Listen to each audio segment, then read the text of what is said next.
Well, ladies and gentlemen, usingaye. The reason we are here this weekend at Galvendale Primary School, you know him, he needs no introduction. Bafana Bafana's #1, as well as the captain, and Mamelodi Sundowns, of course, former SuperSport United. The list is endless. He's here today for 2 days, back home, 20 years later. Skipper, welcome home, man. How does it feel? It's always good to see you home. How does it feel for you to be back? Thank you for having me on the show. It's an honor for me to be on the show. Yeah, amazing. This time around, you're not alone. Yeah. You are with, as they can see, Ronwen 30 Foundation. Tell us a bit about that. Why are you here?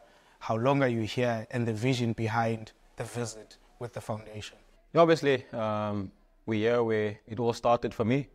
Like you said, 20 years ago, I was a young boy who had a dream, wanting to make it professional. And I loved my dream, so now I want to use the platform that I have and the experiences that I've picked up over the years to give back to my community, to give back to where it all started for me. And no better place than Galvendale Primary School. Tell us a bit more about the foundation, its inception, the aim and the goal behind it. This has been in the works for the last few years. I've had many talks about it, but there were a lot of factors, that kept us from launching it. So I'm just glad that finally, it's off the ground and it's up and running. It's long overdue, but I think the timing is perfect now. And yeah, we just want to instill hope, help where we can with the community, because there's a lot of negative things going on, especially in the northern areas, and so there is some good that is happening in our community. I mean, Rio, Dane Clay, Ronwen Williams, Denwin Farmer, Kermit Erasmus, these are guys who played for Bafana Bafana. So it means that there are hidden talents. It's just for us to unearth them and find them and give them that hope. And that's what the Ronwen 30 Foundation wants to do, is unearth and inspire and help, for the light to shine on these kids. This is where it all began for you. The very same desk you're sitting on, possibly. Any fond memories of coming back to Galvendale? Your earliest memory and some of the fondest moments you had, even the mischiefs you would do in these corridors? No, I was a good boy. I was a very quiet boy. Not many, I didn't get in trouble too many times, Obviously, I come from a wonderful background, family I was well taken care of.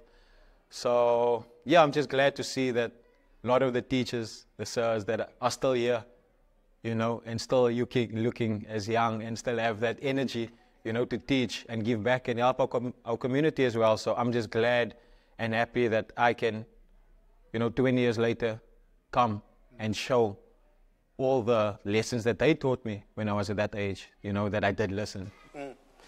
From the football side of things, when I came in, the kids were having fun, the coaches, some of your friends are here in football, legends such as Ricardo Katza, who's known for coaching youth as well in Joburg as well as in Bloemfontein. Talk to us about the program for the 2 days, what you set out to do on the field of play, which is what you're known for, playing football, and the foundation coming here, doing something football related. That program, it's 200 kids who are here, 4 schools, 20 coaches as well. How important is that, keeping the coaches? Because when we talk about development, most of the time, it's the kids. Yeah. But this time around, you're involving coaches as well. Yeah, definitely. When we had the idea of the Youth Day event and what we wanted to do, the first thing I said is I want to get professional coaches as well. Because it doesn't make sense me just coming back and asking my friends, someone who maybe don't have the experience, to give back to the kids. So I wanted to do it proper. And I mean, the coaches that are here, they need no introduction. They all played for Bafana Bafana. Roscoe Peterson, still an active player, Denwin Farmer, Ricardo Katza, Mark Haskins, Rio van Heerden, Dane Clay. I mean, they've achieved so much. Yeah. So they are the perfect guys to come and help and share their experiences, because they loved what we want to instill into these kids. So we're glad that they're on board. For me, I'm grateful to them, you know, for the time, the effort to be part of these kids' life, to be part of the Ronwen 30 Foundation and the events that are happening this weekend. So today it is all about coaching clinics, is to help and show the level that we play at the professional level, you know, the scanning, which foot to trap with, how to pass, you know, and it's just the small details, you know, to help them, you know, to be better players. And tomorrow it will be tournaments, you know, where what we taught them today, hopefully we can see tomorrow, you know, so that will be the homework for us as coaches. And yeah, you know, for me the most important is just the excitement and the happiness in the kids' faces. You come from a long, rich history of football in your family. Your mom played, your father played, your brother, rest in peace to him, played as well. Your sister, the list is endless, my friend. When did you pick up the sport for yourself and realize, I can do this thing? My father always tells a story. He says when my mother was 6 months pregnant with me, she was still running on the field. So it was obvious. Yeah, I came out, you know, diving already. So it was obvious that I was going to, you know, go that route because, like you said, my whole family played. So, and I was on the earliest memory, you know, as me being at the soccer field, you know, running after my mother, you know, my father as well. I didn't see much of my father, but, you know, my mother I saw and obviously my brother. But the person who inspired me the most was my Uncle Mokes. You know, my father was my first coach, and then my Uncle Mokes took over. And I just enjoyed watching him play. And he was a goalkeeper, and he was always the hero. You know, for me, goalkeepers don't get that recognition. But whenever he would make those saves, I would hear the crowd go wild. I like that. Yeah, and Uncle Mose, I want us to touch on that. He's credited as the man who changed you from outfield to be. How was that conversation? Yeah, it was tough because my father was an infield player. He was a winger and a striker. So obviously he wanted me to go that route. And obviously I was banging goals as well. So why change? But like I said, you know what, it was my Uncle Moses' performances and the way he carried himself, and he was always, when he made those saves, like the reception he got, you know, I wanted that. Is that why you don't make any mistakes when you play those penalties and you know, funny enough, he was so good in penalties as well, and he used to kick penalties as well. You know, so he had this aura about him where he was the captain, he was the goalkeeper, and he would kick penalties. So he would do it both, and I was exactly the same. So is it safe to say, outfield, you were a striker? Striker. How many goals a season you would score? I was banging goals. I was the R9 back in the day. You know, that time it was still Ronaldo, R9. So no, I think honestly, personally, not sounding arrogant or anything, but I think I could have turned pro playing infield as well. Your journey from here, even teams like Shutterproof, Rovers, into SuperSport United, it's well documented. I want us to touch on your spell with Tottenham. You know, later, maybe in your teen, just before. How was that experience moving from South Africa to spend some time here? How long was your time there? That whole experience, even before you went on to do what you went there to do, which is play football. I think people get it, they mistake for what actually happened was, it was the SuperSport United Tottenham Hotspur Academy.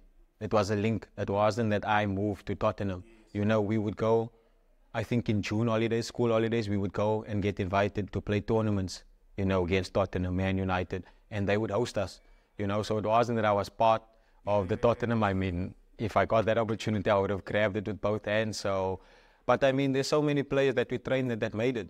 Gareth Bale, you know, he was there when we were training.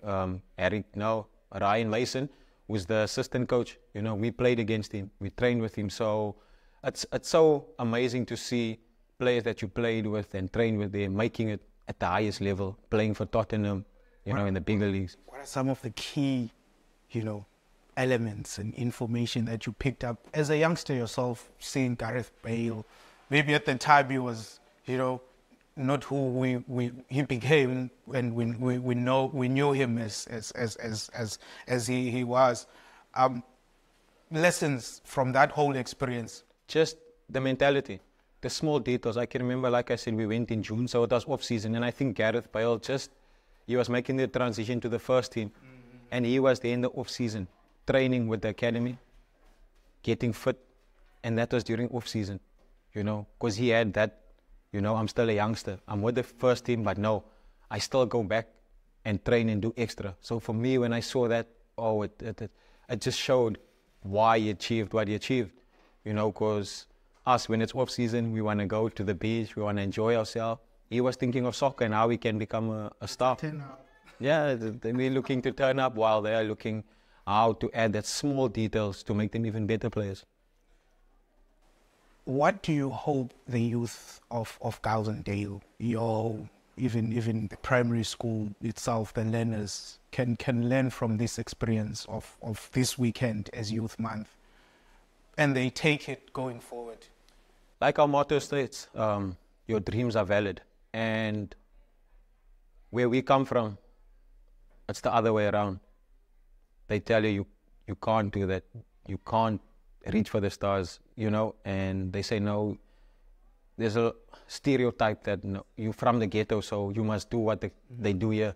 No, what I want is for us to push boundaries, and push the limits and show that it's possible for us to make a life, because we've got the role models in the players that were here today, the coaches that were here today. That's why I invited all the players from PE to just show them that we all come from similar backgrounds, so we know what they're going through. So we just want to show them that it is possible. I mean, Rio van Heerden played in Europe for over 10 years, and that's not easy. Your other cap, as the captain of Bafana Bafana, quick 2-1s. The two qualifiers, how do you reflect on Bafana's performance against Nigeria and Zimbabwe, and how those games play into the whole qualification in Group C as well? Amazing. Wonderful camp. It was tough. People don't understand what we went through leading up to Nigeria. The traveling. It was scheduled for 6 hours. Did playing in CAF Champions League help with that experience in the team as well? Definitely, because you experience this all the time. So the guys who are playing Champions League, they know that it's just mind games, and you just need to control what you can control. You can't control if they're going to close the airport, because you're not at home. They always say, it's not your mother's house, so expect the worst. And that's the attitude that we have. We know it's not going to be easy. So you won't see us complaining. We let the coach do that. Us, we don't complain. We control what we can, and it's our readiness for the game and how we prepare leading up to the game. New faces in the team as well. What role are you playing? It seems like you're welcoming the Grootman stature in the team. You yourself, the likes of Themba Zwane as well. And what you did with Relebohile was heartwarming. When the coach said no, you said, bring the kid on. That role of being a senior player yourself, as someone who's hit all the marks in terms of development of a footballer. Yeah, no, I'm enjoying my role. Yeah. I think finally, during AFCON, I realized how important a captain is to a team.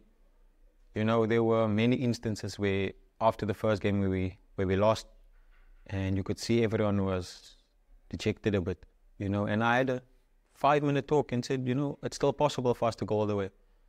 Just giving them that hope that, all is not lost. Yes, we lost one game, but we can still turn it around. And I gave them so many examples where Argentina lost to Saudi. Everyone said they went all the way to win it. Germany, when they won the World Cup in 2014, same thing happened. They lost their first game. 2010, Spain lost their first game. So I was drawing inspiration from the countries who won. So I told them, look, all these teams lost their opening game, but they went on to win it.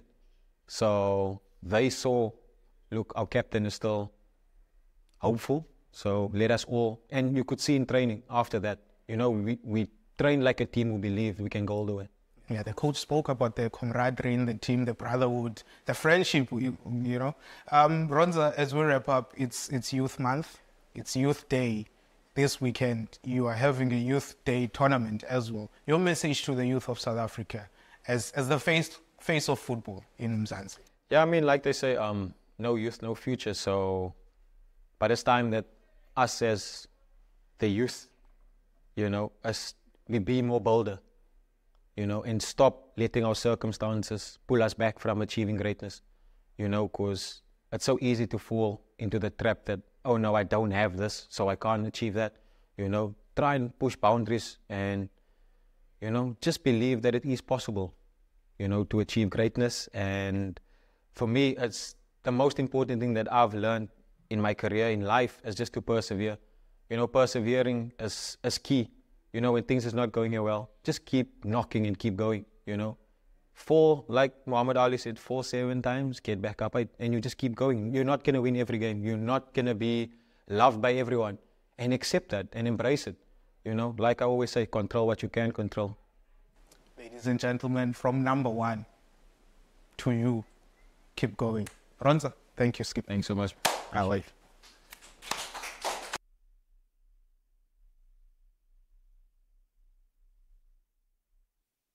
Well, it's 20 years later. We're back where it all started for Bafana Bafana's number 1, Ronwen Williams, and also Sundowns' first choice goalkeeper. We are at Galvendale Primary, where he left 2004 to go to greener pastures, and 20 years later he's back home for a festival of the weekend with the Youth Month. He's back to sort of bring back and impart the knowledge he's gained around the world. And the man who convinced him actually to trade his soccer boots for gloves is the man who's also still in touch with him, who continues to have conversations with Ronwen Williams, his former coach and goalkeeper coach, Mr. Maurice Camillo. Coach, good afternoon. We are here in your backyard, and we are here for your former son, Ronwen Williams.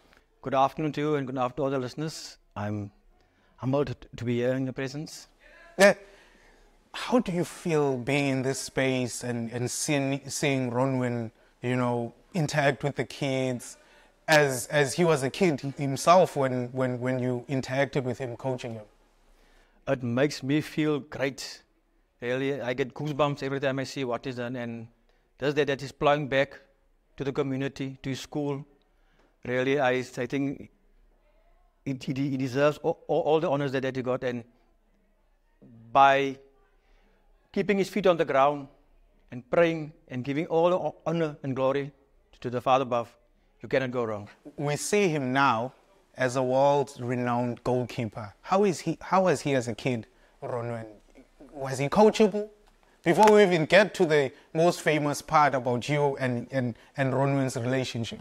Okay, I leave out the mischievous parts. He was quite no, yeah, he was quite an easy guy to coach because he listened.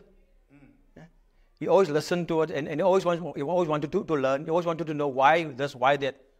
And I had to, with my limited knowledge, I had to try to explain to him. But okay, the transition came. It was easy for me. No. Yes, for me. How are you surprised the heights he's managed to achieve in his career?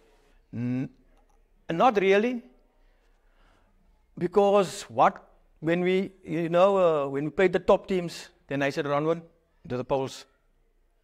There's no two about it in the polls. Then is that how that conversation went for him to take up gloves? That's right. I told I saw you are our number 1, but you also are number 1 goal scorer. Then when we played against the middle to bottom teams, he was in the striking. Then at the end of the season, I said, no, there's only one place for you now, gloves. He's back where it all started. What message you hope the youth of today, watching Ronwen coming back home and plowing back and doing things in giving back his knowledge also that he learned from the likes of you and all the other coaches, coaches who were with him, his father as well, coming from a family of footballers. of a footballing family, if you want to put it that way. What do you think the community of Galvendale can learn, especially the young ones watching him return home the way he does? I think they should just look and to say, your dreams are valid. So if you dream it, it can become a reality. And as this area is known to be gangsterism, it's more known as gangsterism and for crime, but we can get out of it. Just dream it, and you can live it. Coach, thank you very much, man, for your time. We want to see more Ronwens. Are you still coaching, Coach? I see you wearing your socks. Where are the soccer boots? No comment. No comment. You know how. Are you still involved in coaching? Are you looking at producing more Ronwens going forward in this community, as you say? I'm trying, but the health is not involved. But I put that aside and I try to assist wherever I can, especially in the goalkeeping department. Thanks. Thank you. Well, there you have it, Coach Maurice Camelio, the man who convinced Ronwen to go on and become the #1 goalkeeper in Africa.